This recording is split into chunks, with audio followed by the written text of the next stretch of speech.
आध्यात्म सरोवर के राजहंस प्रखर वक्ता पूज्य आचार्य भगवंत गुरुदेव श्री विद्यासागर जी महामुनि राज की जय जय जय। नवाचार्य आचार्य भगवंत गुरुदेव श्री समय सागर जी महाराज की जय जय जय। भावना योग प्रवर्तक गुणायतन प्रणेता जन जन के सक्त ओजस्वी वक्ता पूज्य मुनिवर श्री प्रमाण सागर जी महाराज की जय जय जय। पूज्य मुनिवर श्री निर्वेक सागर जी महाराज की जय जय जय। पूज्य मुनिवर श्री संधान सागर जी महाराज की। मध्य प्रदेश की औद्योगिक नगरी 108 रथावर्तन से पावन पुनीत नगरी देवी अहिल्या की नगरी इंदौर में आचार्य विद्यासागर सभागार जैन कॉलोनी में बहुचर्चित शामकालीन टीवी के शंका समाधान कार्यक्रम में पूज्य गुरुदेव के मुखारबिंद से अपन अपनी शंकाओं का समाधान प्राप्त करें। तो सर्वप्रथम जिन्होंने आज सूत्रधार के रूप में गुणायतन से जुड़े हैं श्रीमान प्रदीप कुमार जी, सरिता जी जैन, प्रतीक पूजा जी जैन, नेमी नगर जैन कॉलोनी, जोरदार करता ध्वनियों के माध्यम से उनका अभिवादन करें। मैं उनसे निवेदन करूंगा वो आए और गुरुदेव की चरण वंदना कर अपने सौभाग्य का तिलक अपने माथे पर लगाएं। उनके सम्मान के लिए मैं अजित जी पाटनी भोपाल बड़े आदर और सम्मान से निवेदन करूंगा वो आए और आदरणीय श्री प्रदीप कुमार जी, सरिता जी जैन का सम्मान करें। साथ में श्री सुरेश जी मेहता वो भी आए और हमारे सूत्रधार के रूप में गुणायतन परिवार से जिनने का सौभाग्य प्राप्त किया है प्रदीप कुमार जी, सरिता जी जैन परिवार का उनका सम्मान करें। इसी क्रम में जिन्होंने आज गुणायतन से निर्माण मित्र के रूप में जुड़कर अपने जीवन को धन्य किया है और अपने परिवार का नाम स्वर्ण अक्षरों से अंकित किया है श्रीमान अरविंद जी बाकलीवाल, श्रीमती वर्षा बाकलीवाल इंदौर, जोरदार करतब मदी के माध्यम से इनका अभिवादन करें। मैं बड़े सम्मान के साथ निवेदन करूंगा आए गुरु चरणों को इनका सम्मान कौन से करवाएं?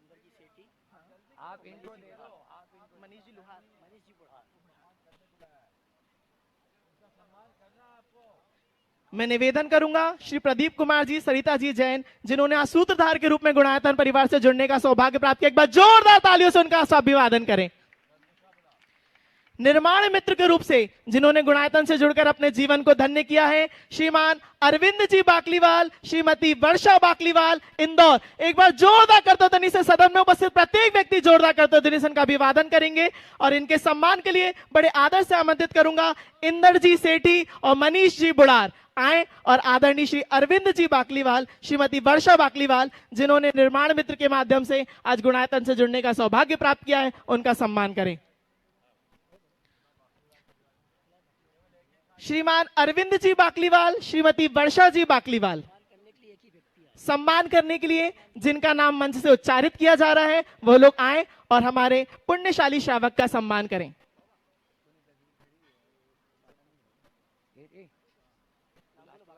आदरणीय अरविंद जी बाकलीवाल, श्रीमती वर्षा जी बाकलीवाल इंदौर।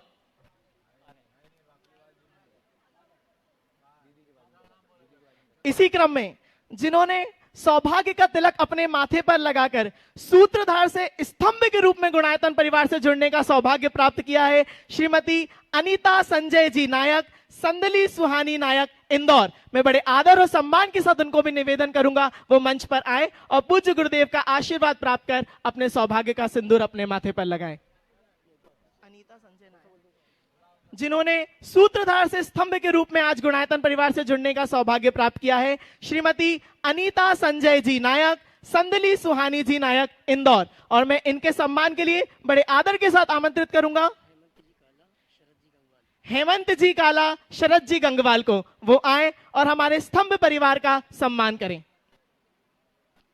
हेमंत जी काला, शरद जी गंगवाल आए और जिन्होंने आज सूत्रधार से स्तंभ के रूप में जुड़कर गुणायतन का सौभाग्य प्राप्त किया है श्रीमान अनीता संजय जी नायक, संदली सुहानी जी नायक का सम्मान करें।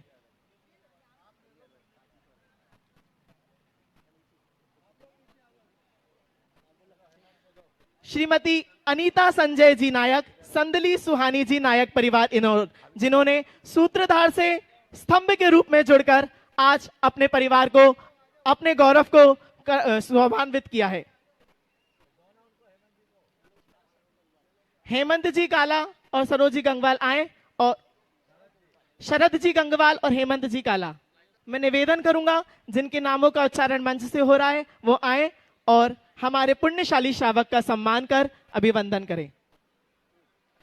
इसी क्रम में जिन्होंने आज गुणायतन से ट्रस्टी के रूप में जुड़कर अपने जीवन को धन्य किया है, अपने परिवार का नाम स्वर्ण अक्षरों से अंकित किया है, श्रीमान पारस जी, श्रीमती प्रेमलता जी पहाड़िया, श्री प्रवीण जी, श्रीमती सोनल जी पहाड़िया, कुमारी मोक्षा जैन, वाणी जैन इंदौर, जोरदार करता ध्वनि के माध्यम से इनका अभिवादन करें। और इनके सम्मान के लिए बड़े आदर के साथ मैं आमंत्रित करूंगा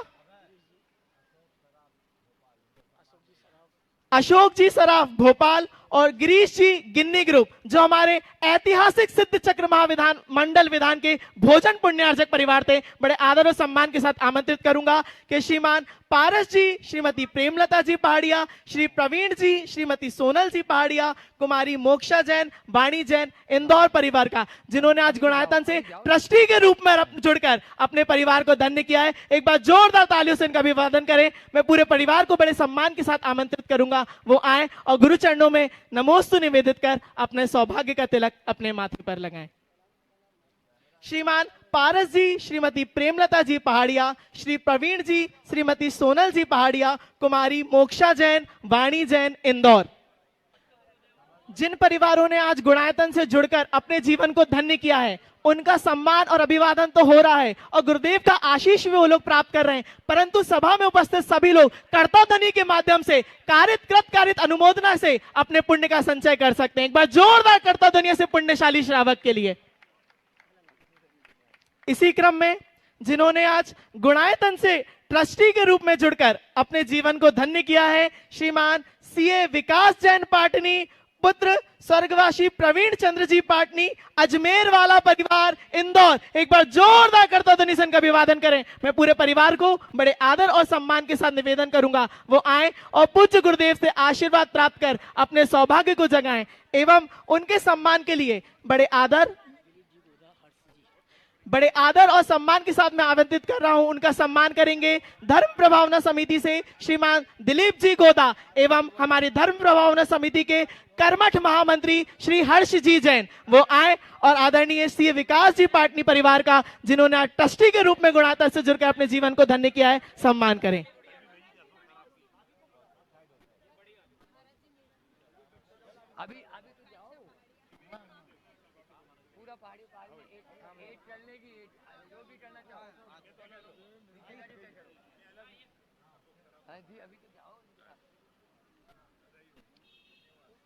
आगे बोलो।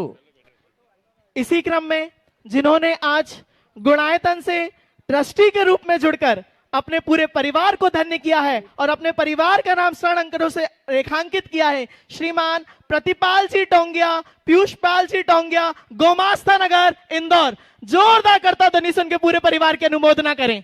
अरे तालियों में कमी नहीं होनी चाहिए, कृत कारित और अनुमोदना तीनों का बराबर पुण्य लगता है। और इनके सम्मान के लिए बड़े आदर और सम्मान से मैं निवेदन करूंगा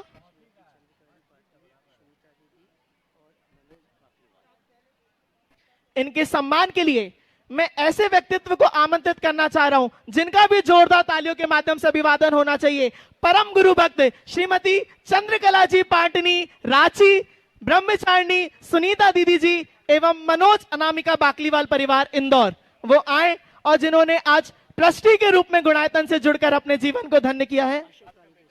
और एक व्यक्तित्व ऐसा जिन्होंने पूरे चातुर्मास में तन मन धन से अपना सर्वस्व निछावर किया है और अध्यक्ष की भूमिका को निभाकर इस चातुर्मास को ऐतिहासिक चातुर्मास बनाया है, ऐसे श्रीमान अशोक जी, रानी जी, दोषी परिवार, उनको भी मैं बड़े सम्मान के साथ निवेदन करूंगा वो आए और आदरणीय श्री प्रतिपाल जी टोंगिया परिवार का सम्मान करें, अभिवादन करें।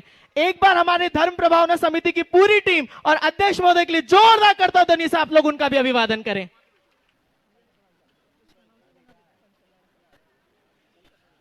तो चलिए सम्मान के क्रम को हम यहीं पर विलंब देते हैं और जिस क्षण का हम सभी को बड़ी प्रतीक्षा थी कि पूज्य गुरुदेव के मुखारबिंद से हम और आप सभी अपनी शंकाओं का समाधान कर उचित समाधान प्राप्त कर अपने जीवन को धन्य करेंगे, तो मैं पूज्य जोरदार जयकारा लगाएंगे। एक बार बोलिए भावना योग प्रवर्तक, जन जन के संत, गुणायतन प्रणेता, प्रखर वक्ता पूज्य गुरुवर श्री प्रमाण सागर जी महाराज की। अब मैं बिना किसी भूमिका के पूज्य गुरुवर श्री संधान सागर जी महाराज के चरणों में बारंबार निवेदन करूंगा, हे गुरुवर आप आगे का संचालन कर शंका समाधान के कार्य को गति प्रदान करें। नमोस्तु गुरुवर, नमोस्तु गुरुवर, नमोस्तु गुरुवर। और जो मंच पर ही हैं, पहले मैं चाहूंगा वो अपना प्रश्न भी गुरु चरणों में कर लें। ऐसे आज जो डुनाइतन से ट्रस्टी के रूप में जुड़े हैं प्रतिपाल जी जैन, पूरा परिवार गुमास्ता नगर, एक बार जोरदार ताली बजा दीजिए। हाँ, प्रतिपाल जी टोंडिया, वे अपना प्रश्न गुरु चरणों में रखें और उसके बाद में काशवी जैन, जैन नगर कॉलोनी तैयार रहेंगी। नमोस्तु गुरुदेव, नमोस्तु गुरुदेव, नमोस्तु गुरुदेव। चुल्लक जी महाराज को इच्छामी इच्छामी इच्छामी। गुरुदेव मेरे एक शंका है। बोलो। हाँ गुरुदेव, आपके गुमास्ता नगर पधारने से पूरा गुमास्ता नगर बहुत ही ज़्यादा हर्षित है। महाराज जी, मैं आपसे ये मार्गदर्शन प्राप्त करना चाहती हूँ कि आप हमारे मंदिर का अतिशय कैसे बढ़े और समाज की ओर प्रगति कैसे हो। आपने मंदिर का अतिशय बढ़ाने की बात की। मैं कहता हूँ भक्ति को बढ़ा लो, अतिशय अपने आप बढ़ जाए। जहाँ भक्तों का अतिशय बढ़ता है, भक्ति का अतिशय बढ़ता है, सब अतिशय अपने आप बढ़ जाता है। तो आप खूब जो भक्ति आज मैं देख के आया हूँ वैसी भक्ति को और उत्तरोत्तर बढ़ाते रहिए। मंदिर का अतिशय तो बढ़ेगा ही बढ़ेगा, जीवन का भी अतिशय विकास होगा। हमें आपका आशीर्वाद ही प्राप्त होता रहे। बहुत सुंदर। चलिए नमोस्तु। अगला नाम। हाँ, काशवी जैन अपना प्रश्न कर रही हैं और उसके बाद में वहीं अपने बीच में बुढ़ार से मनीष जी जैन जो डुनाइतन की ट्रस्टी हैं वे तैयार वहीं रहेंगे। पहुंचा दो माइक, छोटी बच्ची है वहाँ सामने। नमोस्तु महाराज जी, मैं भक्तामर पर वीडियोस बनाती हूँ। मैंने यूट्यूब पर सिखाया है भक्तामर, पर बहुत लोग ने मुझे बोला कि अभी आप छोटे हो, नज़र लग जाती है, ये उचित नहीं है। और मुझे धार्मिक वीडियोस बनाने का इंटरेस्ट है, तो ये बनाना चाहिए या नहीं? देखो, प्रोत्साहन की दृष्टि से मुझसे पूछो तो मैं कहूँगा बनाना चाहिए, लेकिन यदि गहराई की दृष्टि से विचार किया जाए तो तुम जैसे अध्ययनशील बच्चों को अभी इस तरह के कार्यों में नहीं फंसना चाहिए, क्योंकि इसमें लगोगे, एप्रिसिएशन मिलेगा तो आदत बन जाएगी। समझ गए? और आदत बन जाएगी तो फिर बाकी काम रुक जाएगा। समझ गए? तो इसलिए अपनी प्रतिभा को निखारो। अभी तुम्हारे पढ़ने सीखने का समय है, दूसरों को सिखाने की उम्र नहीं है। समझ गए? तो इसलिए अभी चाहिए कि हम ये सब चीज़ें औरों को फैलाने की जगह खुद को पक्का बनाएं, और जब खुद को पक्का बनाओगे तो भविष्य में बहुत कुछ सिखाने में समर्थ हो पाओ। ठीक है, चलिए। हाँ, मनीष जी जैन बुढ़ार जो डुनाइतन की ट्रस्टी है, और उसके बाद में तैयार रहेंगे वीतराग ग्रुप जैन कॉलोनी से प्रीति काला प्रश्न करेगी। नमोस्तु नमोस्तु नमोस्तु महाराज जी। महाराज जी, मेरा ये प्रश्न है। हाँ बोलो। महाराज जी, मेरा ये प्रश्न है कि आजकल समाज में एक प्रैक्टिस चालू है जिसे कहते हैं आउटकास्टिंग। इसमें ये होता है कि अगर आपके और सामने वाले की विचारधाराएं मिलती नहीं है, या आप जो सही समझते हैं वो उन्हें गलत समझते हैं, तो आपको उनके सोशल सर्कल से बाहर निकाल दिया जाता है, ये कह करके कि ये तो वैसी है ही नहीं जैसे हम हैं। तो महाराज जी, ये कहाँ तक सही है? देखिए, अगर कोई की विचारधारा किसी से नहीं मिलती, वो व्यक्ति खुद दूर हो जाता है तो कोई बुराई नहीं। बल्कि हमारे यहाँ यही कहा गया है, माध्यस्थ भावम विपरीत वृत्तों। लेकिन यदि कोई व्यक्ति हमारे विचारों में न ढले, हम उसको बहिष्कृत करें, ये बात ठीक नहीं। हालांकि हमें चाहिए कि ऐसे लोगों से हम खुद ही दूरी बना लें, ताकि हम उनके बहाव में बहें नहीं, उससे बच जाए। नमोस्तु महाराज। आगे। वीतराग ग्रुप से प्रीति काला पहले से खड़े हो जाएं ताकि माइक वहां तक पहुंच जाए, और उसके बाद में तैयार रहेंगे मनोज जी पाटनी जयपुर जो आरएसएस के प्रमुख हैं। वे आज अपने बीच में यहाँ पर उपस्थित हैं, वे अपना प्रश्न करेंगे। महाराज जी के चरणों में 3 बार नमोस्तु, चुल्लक जी के चरणों में इच्छामी। महाराज जी, भावना योग तन को स्वस्थ, मन को मस्त और आत्मा को पवित्र करने का उपक्रम है। महाराज जी, आजकल की जनरेशन को हर बात का लॉजिकल रीज़न चाहिए। भावना योग का लॉजिकल रीज़न क्या है? क्या भावना योग करने से हमारे मस्तिष्क से इलेक्ट्रिक करंट निकलते हैं, उसमें पॉजिटिव परिवर्तन होते हैं, या मस्तिष्क से निकलने वाले केमिकल में पॉजिटिव फ़र्क पड़ता है, या हमारी भावनाएं परिवर्तित होती है? और एक बात ये भी है कि जो होना है वो निश्चित है, तो जिनके जीवन में कुछ फ़र्क पड़ा उनको भावना योग निमित्त बना या फिर? बहुत अच्छी बात है। भावना योग पर मैंने पर्याप्त प्रकाश डाला है और भावना योग पूरी तरह साइंटिफिक है, लॉजिकल है, प्रैक्टिकल है, एप्लीकेबल है। इसमें कोई संशय की बात नहीं। आज विज्ञान इस बात को अच्छे तरह से मानता है कि हम जैसी भावनाएं भाते हैं उसका प्रभाव हमारे सबकॉन्शियस माइंड पर पड़ता है और हमारा सबकॉन्शियस माइंड हमारे कॉन्शियस माइंड को एक्टिवेट करके हमारे जीवन को वैसा बना देता है। तो भावनाओं से हमारा मन प्रभावित होता है, भावनाओं से हमारे शरीर की अंतःस्रावी ग्रंथियाँ प्रभावित होती है। अंतःस्रावी ग्रंथियों के प्रभावित होने से हमारे शरीर के रसायनों में परिवर्तन होता है और उससे हमारे शरीर के न्यूरोट्रांसमिशंस चेंज होते हैं। हमारे शरीर का इम्यून सिस्टम ठीक होता है, जो हमारे शारीरिक, मानसिक और चैतसिक तीनों प्रकार के स्वास्थ्य को सुधारने में सहायक बनता है। इसलिए जो लोग भावना योग करते हैं उन पर उसका गहरा प्रभाव दिखता है और वे उससे लाभान्वित भी होते हैं। इसमें कोई संशय वाली बात नहीं है। इसलिए हमें इस पर नियमित अभ्यास करते रहना चाहिए और उसके लिए सतत प्रयास भी करना चाहिए। और क्या पूछा आपने? एक बात ये, हाँ, जो होना है सो निश्चित है। अगर यही सवाल है तो आपका प्रश्न पूछना भी निश्चित है और मेरा उत्तर देना भी निश्चित है। इसलिए फिर तो एक ही सवाल, एक ही उत्तर। ऐसा क्यों हुआ? क्योंकि ऐसा होना था, और ऐसा क्यों नहीं हुआ? क्योंकि ऐसा नहीं होना था। इस तरह का सवाल करने का कोई औचित्य नहीं है। ये बात सही है कि सब निमित्त नैमित्तिक संबंध है, लेकिन निमित्त भी काम करता है। हम जैसा, हमारे यहाँ ऐसा नहीं कहा गया कि जो होना है सो निश्चित है। हमारे यहाँ कहा गया कारण क्रमानुक्रम विधायित्वात् कार्य क्रमानुक्रमस्य। कार्य का क्रमानुक्रम कारण के क्रमानुक्रम पर निर्भर करता है। अभी आप मेरी बात को बहुत आनंद से सुन रही ना? लेकिन इस समय आपके अंदर बहुत सारी योग्यता है। अभी आप पर मैं कोई आक्षेप लगा दो, चौंक जाएंगे। आप पर आरोप लगा दो तो आप बिल्कुल परेशान हो जाएंगे। कोई आश्चर्यजनक बात कर दूं तो आप चिंतित हो जाओगे, चकित हो जाओगे। कोई गंभीर बात बता दूं तो आप गंभीर हो जाओगे। कोई जोक सुना दूं तो आप खिलखिला जाओगे। तो ये सारी चीज़ें आपके अंदर है, पर निकलेगी कौन सी? जैसा सामने निमित्त आएगा। तो हमेशा ध्यान रखना, जैसा कारण होता है वैसा कार्य होता है। जैन दर्शन ऐसे कारण कार्य व्यवस्था को मानता है। जो होना है सो होगा, ऐसा जैन धर्म की मान्यता नहीं। नमोस्तु महाराज जी, नमोस्तु। जयपुर से अपने बीच में आरएसएस के मनोज जी पाटनी वो अपना प्रश्न गुरु चरणों में कर रहे हैं। उसके बाद में तैयार रहेंगे जो आज गुणायतन से संस्थापक सदस्य के रूप में जुड़ा ऐसा परिवार, और आज नवदा भट्टी करने का भी जिनको सौभाग्य प्राप्त हुआ। पारस जी, प्रेमलता जी, प्रवीण जी, सोनाली जी, पहाड़िया, जैन नगर, जैन कॉलोनी। मुनि श्री के चरण में नमोस्तु नमोस्तु नमोस्तु। छुल्लक जी के चरणों में इच्छामी इच्छामी इच्छामी। मुनि श्री, हम जैनियों के बारे में कहा जाता है कि हम क्वांटिटी में तो बहुत कम है, लेकिन क्वालिटी में हम सबसे अव्वल हैं।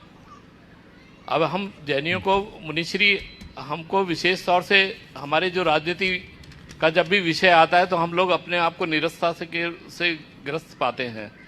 जब भी हमारा कभी विधानसभा का इलेक्शन होता है, कोई नगर निगम का होता है, कोई विधानसभा, सबसे ज़्यादा वोटों की कम संख्या हमारे जैन बाहुल्यत एरियो से ही आती है। तो इस तरफ अगर हम अपनी जागृति करें तो हम अपनी और उपलब्धि भी पा सकते हैं, अपनी छवि को और निहार सकते हैं, और हम अपने उम्मीदवारों का चयन करने में भी बहुत पीछे रहते हैं। हमको एकजुटता दिखानी पड़ेगी, तभी हमारा कोई वर्चस्व राजनीति में नजर आएगा। आपका प्रस्ताव बहुत उचित है और ये तभी संभव होगा जब जैनी लोग आपस की राजनीति बंद करेंगे। हमारे समाज के साथ सबसे बड़ी विडंबना ये है कि हमारी सारी शक्ति आपसी खींचातानी में ही ख़त्म हो जाती। हम समाज की प्रतिभाओं को पहचानने में पीछे रह जाते हैं, और यदि कोई प्रतिभा है तो उसे आगे बढ़ाने में बहुत संकोच करते हैं। हमें चाहिए कि अपने धार्मिक, सामाजिक और सांस्कृतिक वजूद को कायम करना है तो हम ऐसे लोगों को चिन्हित करें और चिन्हित करके उन्हें आगे बढ़ाएं और अपनी राजनीतिक इच्छा शक्ति का पूर्ण परिचय दें, तब हम ऐसा काम कर सकेंगे। नमस्ते। पारस, प्रेमलता, प्रवीण, सोनाली, पहाड़िया, पूरा पहाड़िया परिवार जो आज गुणायतन से संस्थापक सदस्य के रूप में जुड़े हैं, वे अपना प्रश्न गुरु चरणों में रखें और उसके बाद में तैयार रहेंगे डॉक्टर शैलेंद्र जी जैन, आयुर्वेद में जो एमडी किए हुए हैं, भोपाल से अपने बीच में। नमोस्तु गुरुदेव, नमोस्तु सभी शुल्लक जी को इच्छामी। गुरुदेव, आज आपने अपने आशीर्वाद से हमें गुणायतन तीर्थ का ट्रस्टी बनाने का सौभाग्य दिया है। गुणायतन से जुड़ने पर मेरे और मेरे परिवार के जीवन में निश्चित ही निरंतर धर्म वृद्धि होगी। तो गुरुदेव, मेरा ये प्रश्न है कि गुणायतन के प्रति एक ट्रस्टी के रूप में हमारी क्या जवाबदारी बनती है, और हमें ऐसे क्या ज़्यादा से ज़्यादा युवाओं को गुणायतन के अभियान से जोड़ें ताकि सभी युवाओं में जिज्ञासा रहे और सब आगे से आगे बढ़कर गुणायतन से जुड़ें। बहुत अच्छी बात। पहली बात तो मैं इसके लिए आपको और आपके पूरे परिवार को आशीर्वाद देता हूं कि ये आपका सुयोग बना है कि आप एक अच्छे लक्ष्य के प्रति समर्पित हुए। गुणायतन एक बहुत बड़ा प्रकल्प है, और प्रकल्प नहीं, एक बहुत बड़ा अभियान है पूरे समाज के गुणात्मक परिवर्तन का। अभी तक गुणायतन का जो कार्य था वो मुख्य रूप से सम्मेद शिखर जी तक ही केंद्रित था, लेकिन ये इंदौर की धरती का सुयोग बना है कि यहाँ गुणायतन ने अपने राष्ट्रीय अधिवेशन में कुछ संकल्प लिए हैं, प्रस्ताव पारित किए हैं, जिससे कि अब गुणायतन अपने कार्य क्षेत्र को सम्मेद शिखर से बढ़ाकर पूरे देशव्यापी बनाएगा, और अब मंदिर और अन्य प्रोजेक्टों के साथ साथ समाज के कल्याणकारी उपक्रमों को संचालित करने जा रहा है। तो ये अपने आप में एक बहुत बड़ा अभियान है। पूरे समाज के गुणात्मक विकास का लक्ष्य गुणायतन का है। सम्मेद शिखर जी में जो बनने जा रहा है वो तो अद्भुत है। उसके लिए तो जब आप जाएंगे अभिभूत हुए बिना नहीं रहेंगे। जहाँ आपको भव्य मंदिर और मंदिर के साथ साथ आधुनिक तकनीक के माध्यम से सोरिंग राइड और आत्मा से परमात्मा की यात्रा देखने को मिलेगी, जिसके माध्यम से आप पोथियों की बातों को पलों में जान पाएंगे, चतुर्गति भ्रमण से मोक्ष गमन तक की सारी कहानी जान पाएंगे, जैन धर्म के मर्म को जान पाएंगे। ये सब चीज़ें तो है ही, लेकिन इस बार गुणायतन के सारे सदस्यों ने ये बात की कि इस प्रोजेक्ट के पूरे हो जाने के बाद हम क्या करेंगे। आज गुणायतन से जुड़े हुए 19,000 के करीब सदस्य हैं। इन सदस्यों को आगे क्या करना होगा, तो मैंने प्रेरणा दी कि हमें समाज के कल्याणकारी उपक्रमों को आगे बढ़ाना चाहिए, और उसी कल्याणकारी उपक्रमों को लक्ष्य में लेते हुए गुणायतन ने 5 प्रस्ताव पारित किए, और उन 5 प्रस्तावों में 2 प्रस्ताव तो इंदौर से ही संबद्ध रहे कि देश के 5 प्रमुख शहरों में छात्रावासों की स्थापना की जाए, जिसकी शुरुआत इंदौर से हो। आप सबको प्रसन्नता होगी सुनकर, ये इंदौर के लिए गौरव का विषय है कि इंदौर में बहुत जल्दी छात्रावास की शुरुआत होनी है। ऐसे भरत जी मोदी ने तो अपने ट्रस्ट के माध्यम से संचालित जिनालय और अतिथि भवन को छात्रावास के लिए समर्पित कर ही दिया, और अभी और भी कुछ प्रयास चल रहे हैं। बहुत जल्दी 2-4-8 दिन में ही आप सबको उसकी सूचना मिलेगी, और यहाँ पर गुणायतन के सभी सदस्यों के माध्यम से एक अच्छे छात्रावास की शुरुआत होगी। और दूसरा प्रस्ताव था कि देश में आर्थिक रूप से कमज़ोर परिवारों को समर्थ बनाने के लिए कुछ उपक्रम किया जाए, और उनका आर्थिक सर्वेक्षण कराकर हम उनको कुछ दे नहीं अपितु देने लायक बनाए। ये गुणायतन का दूसरा संकल्प था, और उसके लिए भी देश के 5 प्रमुख शहरों को चुनने की बात आई, और उसमें इंदौर को रखा गया है। ये बहुत बड़ी बात है, और ये सारे काम आप लोगों को करना है। इंदौर में अगर कोई काम होगा तो गुणायतन के कोई दिल्ली और मुंबई और कलकत्ता से आके करने वाले नहीं हैं। इंदौर के सदस्यों को इंदौर में ही करना है। पूरे देश में गुणायतन के जहाँ जहाँ जो भी सदस्य होंगे उनको ऑर्गेनाइज करके उनको जिम्मेदारियां दी जाएगी और वे अपने दायित्व को पूरा करेंगे। तो बहुत बड़ा काम है। अब तो मैं आप सबसे कहता हूँ, इंदौर शहर का एक घर नहीं बचना चाहिए जो गुणायतन से न जुड़ा हो। हर व्यक्ति सदस्य बने, हर घर सदस्य बने, भले वो एकदम प्रारंभिक स्तर का सदस्य बने। अभी अशोक जी अपनी बात आप सबके बीच रखेंगे। आप इस सदस्यता के अभियान को बढ़ाइए और प्रथम चरण में मैं आपसे कहा, हम युवा वर्ग क्या कर सकते हैं। पहले चरण में आप कुछ मत कीजिए, एक ही काम कीजिए, इस अभियान को गति दीजिए और सदस्यता अभियान को बढ़ा दीजिए। हर व्यक्ति से संपर्क कीजिए कि तुम गुणायतन के सदस्य बनो, क्योंकि देश में एक पहला संगठन इस रूप में उभर करके आ रहा है जो पूरे समाज के गुणात्मक परिवर्तन का लक्ष्य लेकर के चल रहा है। आप कीजिए, तन मन धन से सहयोग दीजिए और ये काम जिस दिन आगे आप देखिएगा, साल 2 साल में ही आप देखिएगा कितना उच्च आदर्श उपस्थित करता है। ये जो कवायद चल रही है, जैसी पूरी की पूरी तैयारी है, बहुत जल्दी आप लोगों को इस छात्रावास के शुभारंभ की बात हो जाएगी और दूसरे भी उपक्रमों के बारे में चर्चा चल रही है। इसी तरह गुणायतन की यूथ विंग को भी तैयार किया जाने का और महिला विंग को भी सशक्त रूप से बनाने की योजना है। उसकी भी आप सबके बीच रूपरेखा बनेगी। तो मैं तो कहता हूँ हर युवा जुड़े। आज के समय में 11,000 रुपये की राशि कोई बड़ी राशि नहीं है। आप अपनी मेंबरशिप लीजिए और मेंबरशिप लेने के बाद आप आधिकारिक रूप से ऐसे कार्यों को क्रियान्वित करने में अपना सहभागी बनने का सौभाग्य प्राप्त कर सकेंगे। हर घर हर परिवार को आप जोड़ सकेंगे।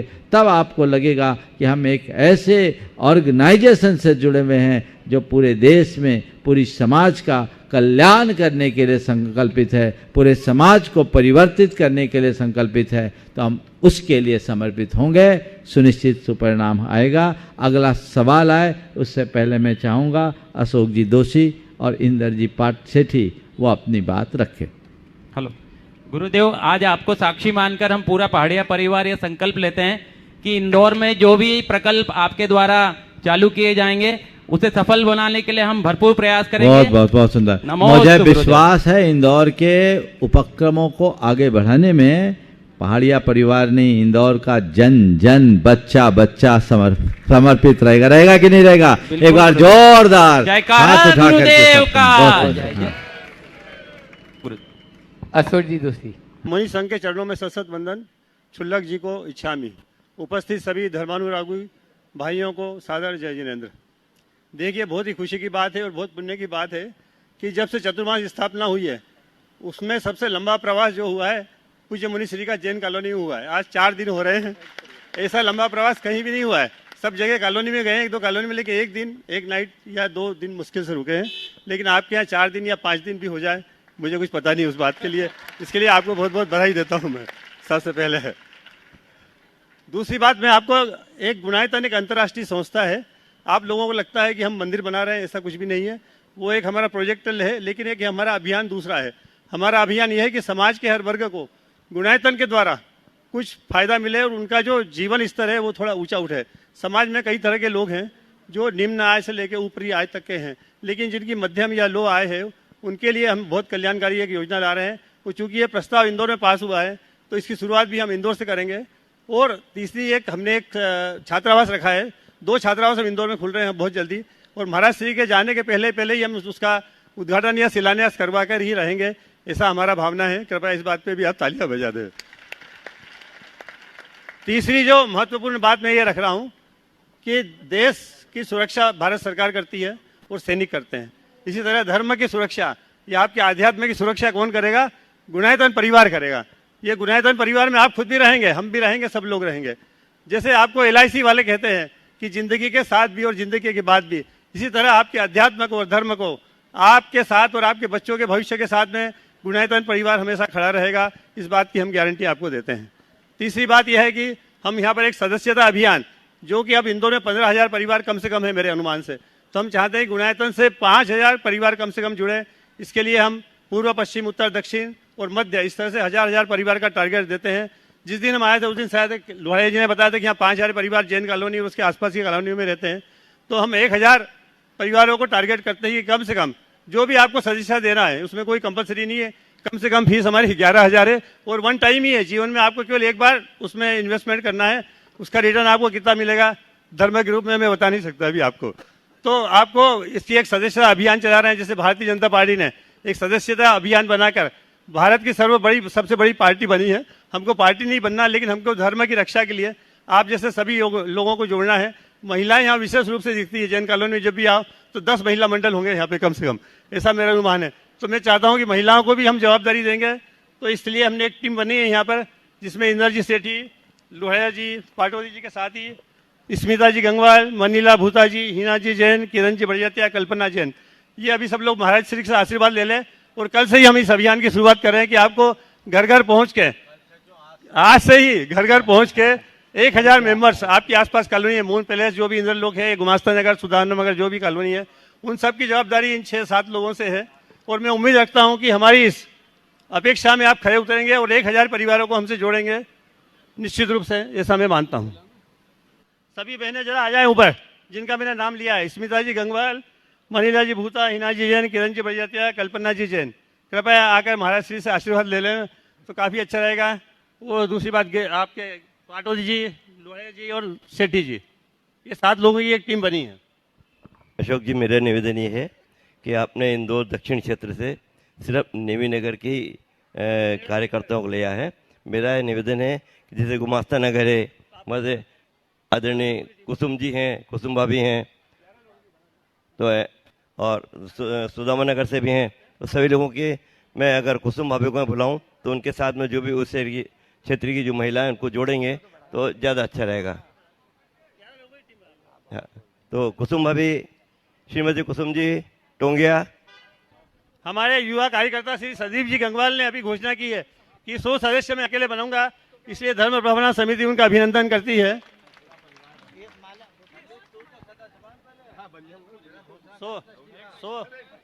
100 सदस्य की घोषणा की है। गुरुदेव के चरणों में शत नमन। और जैसा अभी आदरणीय अशोक जी ने और पूज्य गुरु ने आपके सामने बात रखी है, तो हम नेमीनगर वासी कम से कम इस बात के संकल्पित हों कि शीघ्र नेमीनगर के प्रत्येक घर से कम प्रत्येक परिवार से एक सदस्य बनना ही चाहिए। ये मेरा आप सबसे निवेदन है। और हमारी पूरी टीम संगीत होमगार्ड के साथ में पूरे बच्चे आपके साथ पास आएंगे और महिला मंडल आपके पास आएगा।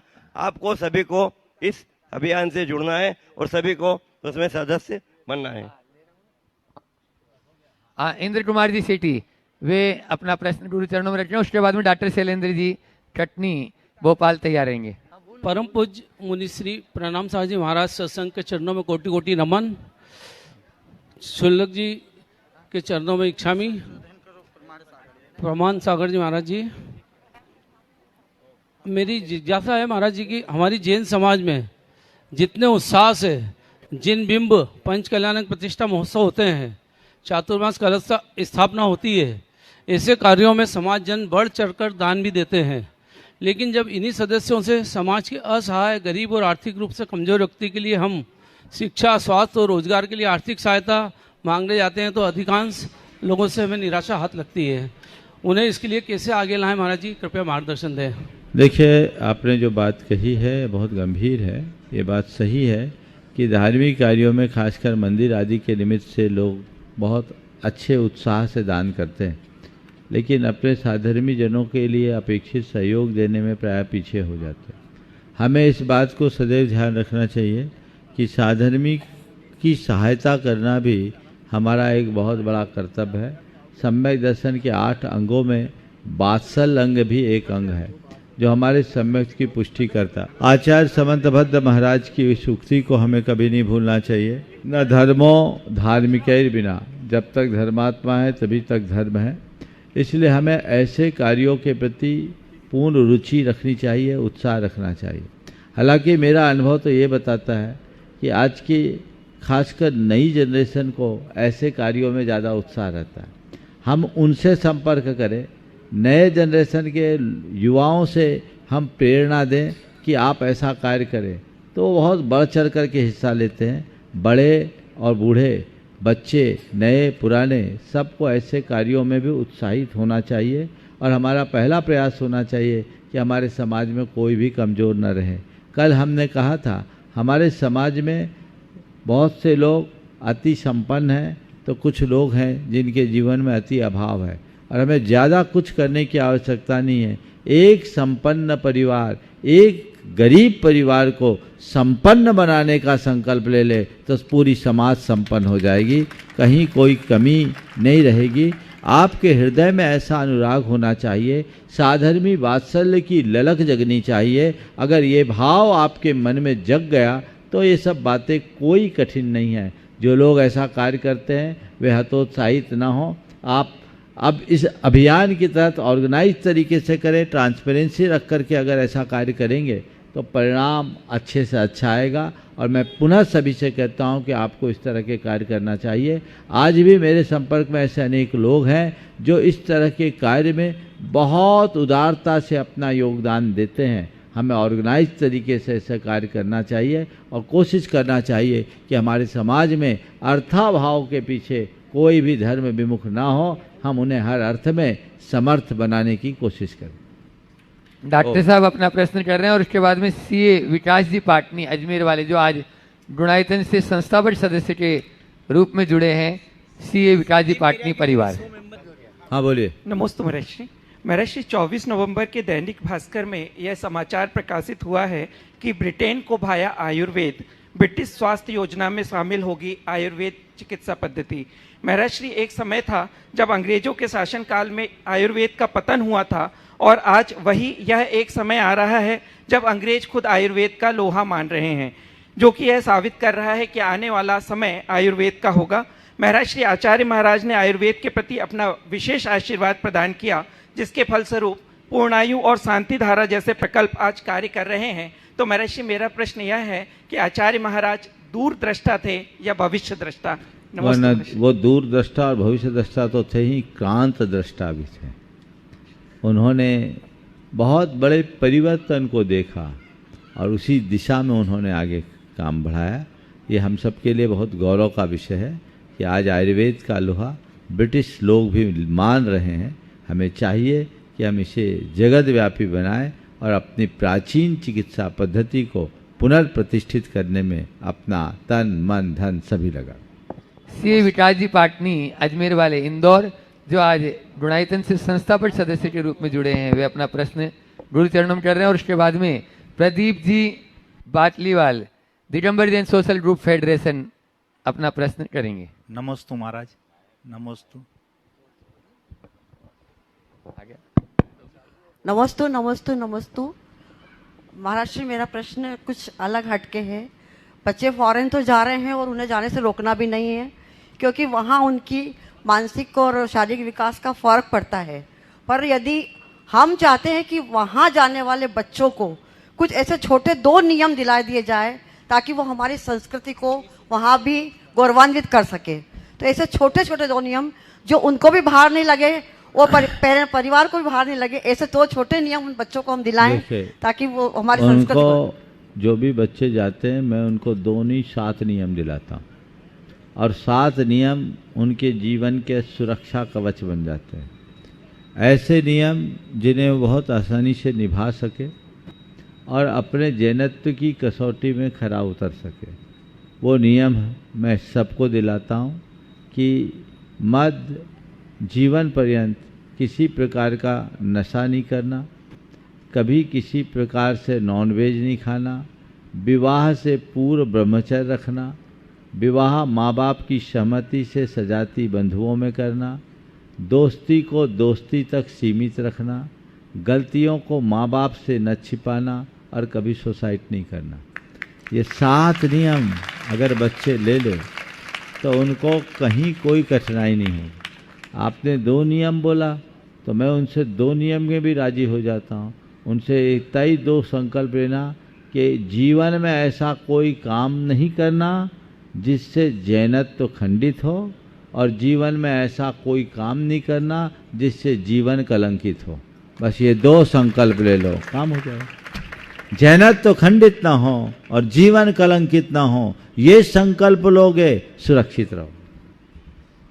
Pradeep ji Batliwal Digambar Jain social group federation के अध्यक्ष शिरोमणि संरक्षक, वे अपना प्रश्न कर रहे हैं और उसके बाद में तैयार रहेंगे गुरु जी के चरणों में नमोस्तु। नायक परिवार से श्रीमती अनीता संजय नायक सुहानी नायक प्रश्न करेगी।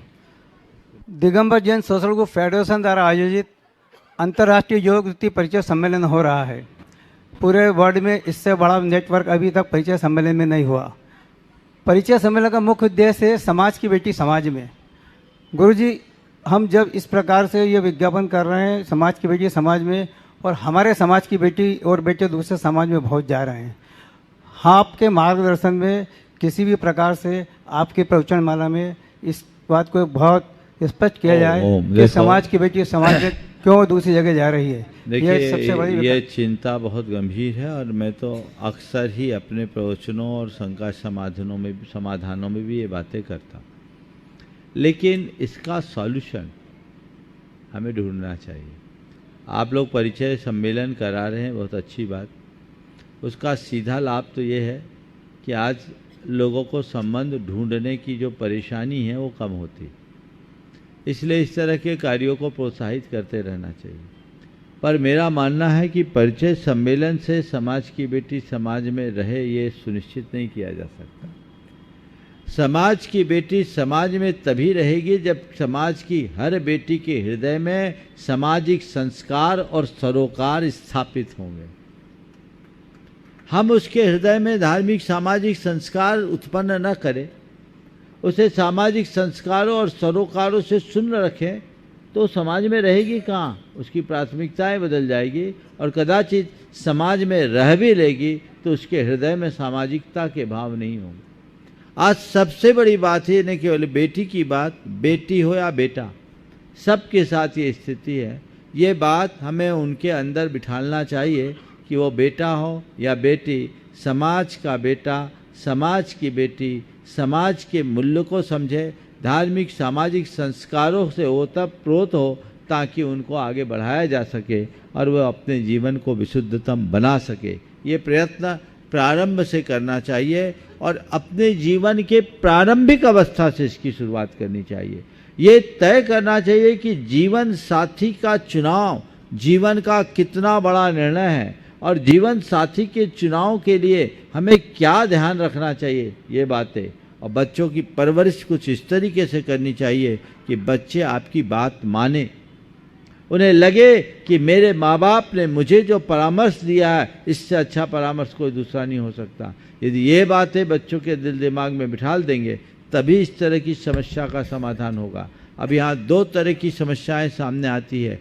बहुत आए तो बच्चियाँ खुद अपना चुनाव कर लेते हैं जिनके आगे माँ बाप लाचार हो जाते हैं, और दूसरी तरफ ये भी देखने को मिलने लगा है कि आजकल हमारे समाज के कुछ संभ्रांत परिवारों में एक ट्रेंड चल पड़ा है कि हमारे मैच का हमारी समाज में कोई लड़का ही नहीं मिलता, हमारे लायक कोई संबंध ही नहीं है।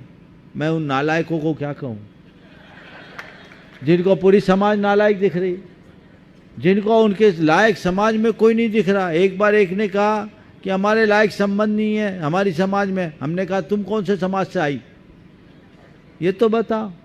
ये क्या ट्रेंड बन पड़ा है, ये सोच बदलनी चाहिए। तो जो समाज के संभ्रांत परिवारों में इस तरह की उन्मुक्तता का भाव आने लगा है, वो हमारी धार्मिक, सामाजिक और सांस्कृतिक चेतना को तार तार करने वाला है। हमें उनको जगाना चाहिए, उनको मोटिवेट करना चाहिए और ऐसे लोगों के इस तरह के कार्यक्रमों को प्रोत्साहित नहीं करना चाहिए। लेकिन आज तो कहीं कुछ होता है, अगर बेटा बेटी अपनी पसंद से कोई चुनाव करता है और उसमें माँ बाप को बाध्य या विवश होकर के अपनी सम्मति देनी पड़ती है, मैं उसके लिए कुछ नहीं कहता। लेकिन माँ बाप खुद चलाकर अगर ऐसे संबंध करते हैं और उसमें आप अपनी सहभागिता देते हैं तो समझ लीजिए आप बहुत बड़ा नुकसान करते हैं। एक बेटी के जाने से एक पूरा वंश जाता है, उसका कुपरिणाम आता है।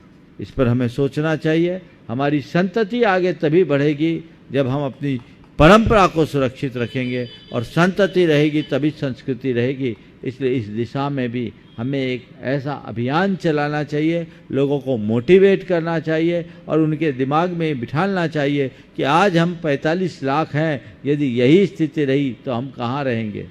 45 लाख से घटते घटते 4.5 लाख होने में कितने दिन लगेंगे? 50 वर्ष में यही हाल हो जाएगा। फिर हमारा क्या होगा? फिर जैन धर्म का क्या होगा? जब तक जैन है तभी तक जैन धर्म है और जैनत्व को हम तभी तक सुरक्षित जैन धर्म को हम तभी तक सुरक्षित रख पाएंगे जब हम में जैनत्व होगा, और जैनत्व तभी होगा जब हम जैन संस्कार और सरोकारों से बंधे रहेंगे। इसलिए हमें इसे एक अभियान के तहत आगे बढ़ाना चाहिए और इस तरह का प्रयास करना चाहिए। आप जो लोग परिचय सम्मेलन आदि कर रहे हैं, आप सब अपना अपने हिसाब से काम करें, एक जागरूकता रखें और समाज में भी एक अच्छा वातावरण बनाएं। हमारा यही आशीर्वाद। नमस्ते महाराज। आज जो डुनाइतन से स्तंभ के रूप में जुड़े हैं, ऐसे नायक परिवार से प्रश्न कर रही है सुहानी नायक, और उसके बाद में तैयार रहेंगे केसी जैन परिवार जो कल डुनाइतन से संस्थापक सदस्य के रूप में जुड़े थे, रिटायर्ड सेल टैक्स कमिश्नर परिवार। त्रियो महाराज जी के चरणों में बारंबार नमोस्तु नमोस्तु नमोस्तु, छुल्लक जी के चरणों में इच्छामि। महाराज जी, हम युवा वर्ग इन 3 चीजों में सामंजस्य कैसे बनाएं? सबसे पहली चीज पैसा। आजकल युवा धन संपत्ति के पीछे इस प्रकार दौड़ रहे हैं कि समाज और परिवार से उनका संबंध छीन होते जा रहा है। दूसरा, सम्मान। परिवार में विवादों की बढ़ती संख्या, छोटे बड़ों का सम्मान एवं बड़े छोटों का सम्मान नहीं करते। इन सब में युवाओं पर कितना गहन प्रभाव पड़ता है एवं उनके व्यक्तित्व किस दिशा में विकसित होगा। तीसरा, सामाजिक योगदान। आजकल हम युवा में सेल्फिशनेस, ईगो, लोग क्या सोचेंगे ये नहीं सोचते, ये विचार बढ़ते जा रहे हैं, जिसके कारण युवा वर्ग समाज में जाने से कतराने लगे हैं। ऐसे में हम युवा समाज में कैसे आगे आए एवं अपना योगदान कैसे प्रदान करें? बहुत बहुत अच्छा सवाल किया। युवाओं पर केंद्रित ये सवाल है। पहले तो मैं चाहूँगा इस बिटिया के सवाल का एक बार जोरदार अभिनंदन करें। पैसा, सम्मान और तीसरा क्या कहा? सामाजिक योगदान। सामाजिक योगदान। आज के युवाओं में इन 3 चीज़ों के कारण बहुत सारी विकृतियां उभरने लगी हैं।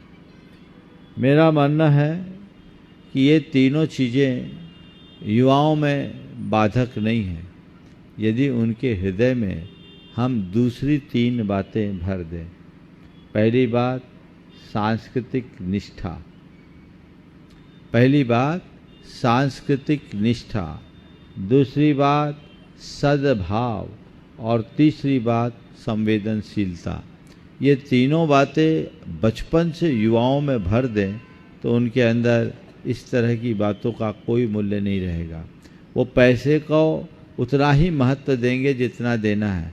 हमें ये मान करके चलना चाहिए कि पैसा जीवन में बहुत कुछ है पर सब कुछ नहीं है। वो जीवन के निर्वाह का साधन है, साध्य नहीं। मानते हैं आज के सारे सामाजिक मूल्य पैसों पर केंद्रित हो गए हैं, लेकिन पैसे से सब कुछ नहीं मिल सकता।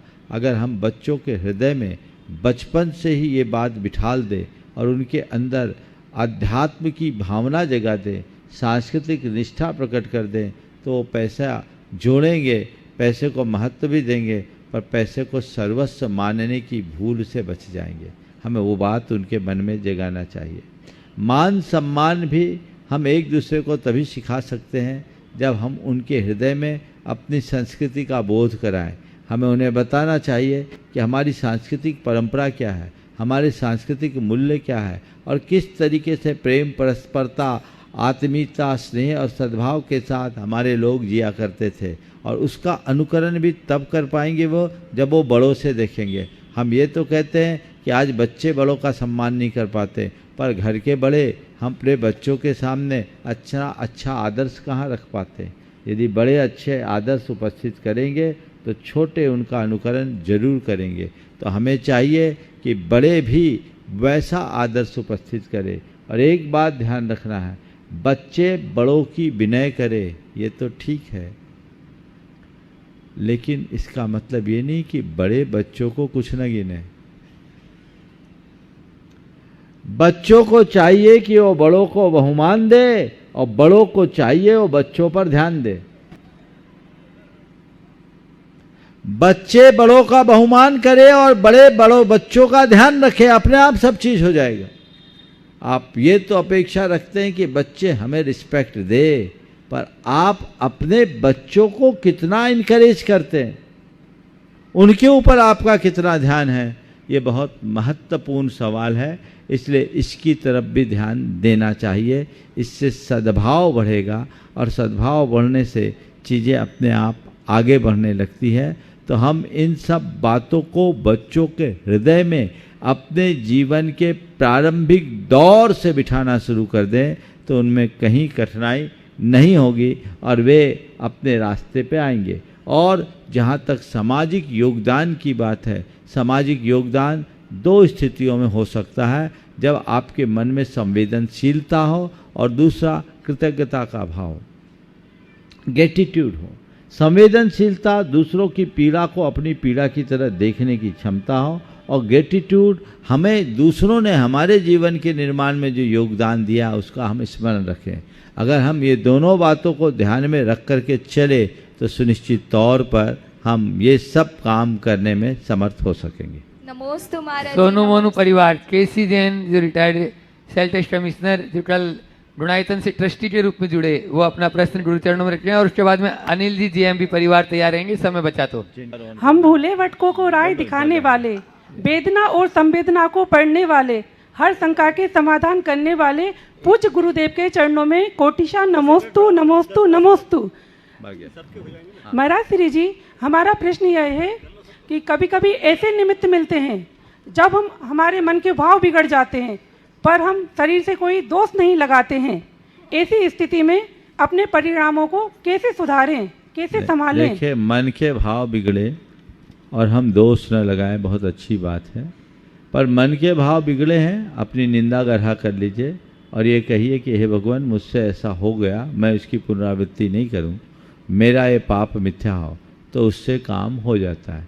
हमेशा ध्यान रखना, कोई पाप केवल मन में आया तो बहुत हल्का है, वचनों में आया और भारी, और मन और वचन के साथ काया में जुड़ गया तो महाभारी। इसलिए पाप को जिस स्तर पर रोक सके रोकने का प्रयास करना चाहिए। हाँ, जिन्होंने इस पूरे अभी जो आगामी पंच कल्याण होने वाला है 2 तारीख से 7 तारीख तक, उसमें ध्वजारोहण का जिन्होंने संकल्प लिया और ध्वजारोहण करने का सौभाग्य प्राप्त किया, ऐसे अनिल जी जेएमबी परिवार, पूरा जेएमबी परिवार, अनिल भैया प्रश्न कर रहे हैं गुरु चरणों में, और उसके बाद में तैयार रहेंगी सुनीता विनायका ब्रह्मचारिणी मंजुला दीदी के साथ में। गुरुदेव नमोस्तु। बोलो। गुरुदेव नमस्तु। मुझे आपको देखकर ऐसा क्या हुआ कि मैं आज तक पूरी लाइफ में कभी कोई महाराज गुरुदेव के पास नहीं गया, और आपको देखते ही पता नहीं मेरे को क्या भाव आया, और मैंने जीवन में कभी कोई महाराज को ना हार दिया, ना आज तक मेरे घर पे कभी 25 साल में चौका लगा। ऐसा आपने मुझे क्या क्या क्या देखा मेरे में? मुझे नहीं मालूम तुमने क्या देखा, पर मुझे ये दिख रहा है कि तुम्हारा अच्छा समय आ गया, ये मान के चलो। ठीक है। ओ, सुनीता जी विनायका ब्रह्मचारिणी मंजुला दीदी साथ में, और उसके बाद में ब्रह्मचारिणी सुनीता दीदी बासा जो शिरोमणि संरक्षक के गुणायतन की, वो तैयार रहेंगी। त्रय गुरुवरों के चरणों में कोटिशः नमोस्तु नमोस्तु नमोस्तु, और शुल्लक जी महाराज के चरणों में इच्छामि इच्छामि इच्छामि। महाराज श्री, मेरा प्रश्न यह है कि क्षमा के 3 सबसे बेहतर तरीके हैं। पहला, मैं क्षमा चाहता हूँ, दूसरा, यह मेरी गलती है, और तीसरा, मैं इस गलती को ठीक करने के लिए क्या कर सकता हूँ। महाराज श्री, पहले 2 प्रकार की क्षमा तो सामान्यतः मनुष्य मान लेता है, लेकिन ये जो तीसरा प्रकार है उसको मानने में उसका मन संकोच क्यों करता है? देखिए, मेरा मानना ये है कि यदि अंतर मन से अपनी गलती का एहसास हो और गलती के प्रति ग्लानि हो तो हर स्तर पर वो उसके लिए तैयार होगा। लेकिन जो केवल औपचारिकता में ये बातें करते हैं उनके साथ तो फिर कुछ कंडीशंस भी लग जाते हैं। क्षमा औपचारिक प्रक्रिया नहीं, आंतरिक परिणति। अपने किए गए गलती का एहसास करते हुए गलती के प्रति ग्लानि के साथ जब उसके सुधार का भाव दिखता है तब क्षमा का आविर्भाव होता है। फॉर्मेलिटी में सॉरी कहना बहुत सरल है, लेकिन अपनी गलतियों का अंदर से एहसास करना बहुत कठिन। नमोस्तु महाराज, नमोस्तु। ब्रह्मचारी सुनीता दीदी बासा जो शिरोमणि संरक्षक गुणायतन की, वो अपना प्रश्न कर रही हैं, और उसके बाद में आपके यहाँ के नन्हे मुन्ने बच्चों में जो संस्कार गढ़ने का कार्य कर रही हैं, ऐसी पाठशाला की शिक्षिकागण है, उसमें श्वेता काला प्रश्न कर रही हैं। गुरुवर के चरणों में नमोस्तु नमोस्तु। हमारे कत्था वाला परिवार, बांसा वाला परिवार, दोनों परिवार के तरफ से गुरुदेव के चरणों में त्रिकाल कोटि सा नमोस्तु। महाराज जी, हम चाहते हैं कि जो हम स्वाध्याय करते हैं, स्वाध्याय में पढ़ते हैं, चिंतन करते हैं, मनन करते हैं, लेकिन हमारा अक्षय पुण्य स्वाध्याय के साथ में, धर्म ध्यान के साथ में कैसे हमारा अक्षय पुण्य बना रहे कि पुण्य की वृद्धि हो, पुण्य की कमी ना हो। अक्षय पुण्य बनाए रखना है तो दान पूजा शील उपवास निरंतर करते रहो। जितना दान बने भगवान की पूजा करो, शील को धारण करो और उपवास करते रहो। यही पुण्य अर्जन करने का विशेष निमित्त है और नेमी नगर वालों का पुण्य वर्धन हो गया। आप लोगों का पुण्य उछाल मारा है, निश्चित उछाल मारा है, और कल का प्रवचन आपके यहाँ ही होगा। ठीक है, प्रवचन मिल रहा है, बजाओ तो ताली, नहीं तो ये भी नहीं मिलने वाला था। और कल का शंका समाधान उदासीन आश्रम में होगा। ठीक है, इतना लाभ आपको मिल रहा। 28 तारीख तक आ जा, प्रवचन होगा तो अपने आप पता लग जाएगा। उसके बाद जो होगा तो कल का प्रवचन यहीं होगा और उसके बाद जो होगा सो भी यहीं होगा। और है ना, और हम लोग उसके उपरांत कल सामायिक के उपरांत यहाँ से प्रस्थान करेंगे। उसका रूट सुबह आपको बता दिया जाएगा। और कल रात्रि विश्राम उदासीन आश्रम में होगा, वहीं पर शंका समाधान होगा। और वहाँ के बाद परसों प्रातःकाल वैभव नगर के, वहाँ वैभव नगर में पंच कल्याणक के लिए हम लोग प्रस्थान करेंगे, वहीं प्रवेश होगा। आखिरी सवाल बोलिए। हाँ, एक मिनट, छवि दोषी जी ये पूछ ले पहले। महाराज जी के चरणों में 3 बार नमोस्तु नमोस्तु नमोस्तु। छुल्लक जी के चरणों में क्षामी क्षामी क्षामी।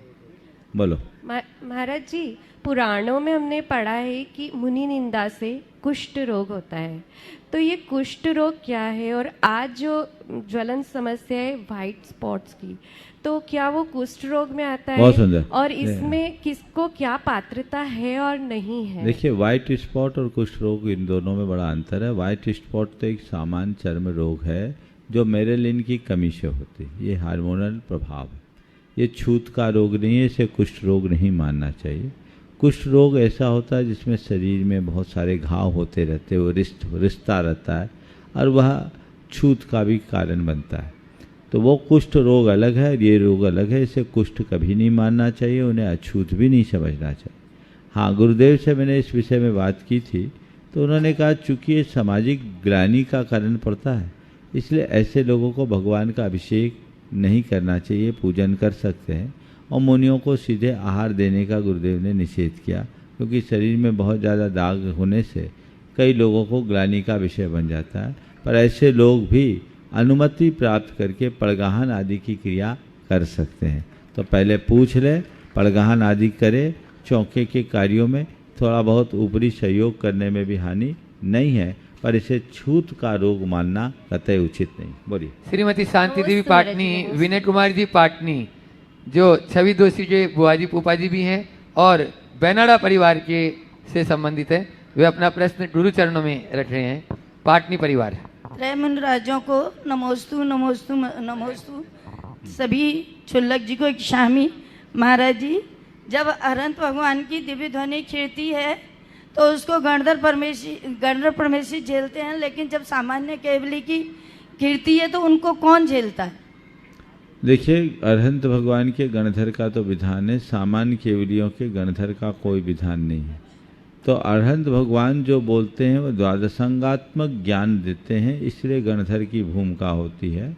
अन्य केवली जो बोलते हैं सीधे सामने वालों के प्रश्न के अनुरूप उपदेश देते हैं, तो वो चीज़ें समझ में आ जाती। मुझे लगता है द्वादशांग की रचना में ही गणधरों की मुख्य भूमिका है, इसलिए तीर्थंकरों की वाणी गणधर के अभाव में नहीं खिरती, और द्वादशांग रूप श्रुत आगम ही तीर्थ कहलाता है। उस पर आधारित चतुर्वेद संघ और द्वादशांग आरूप आगम ये तीर्थ कहलाता है, और इसी के प्रवर्तक तीर्थंकर कहलाते हैं। अन्य केवलियों के साथ द्वादशांग की रचना की जरूरत नहीं होती, क्योंकि उसके पहले ही द्वादशांग संरचित हो जाता है, इसलिए उन्हें गणधर की कोई जरूरत नहीं पड़ती। समय आप सबका पूर्ण हो गया, यहीं पर विराम। बोलिए परम पूज आचार्य गुरुवर श्री विद्यासागर जी महाराज की।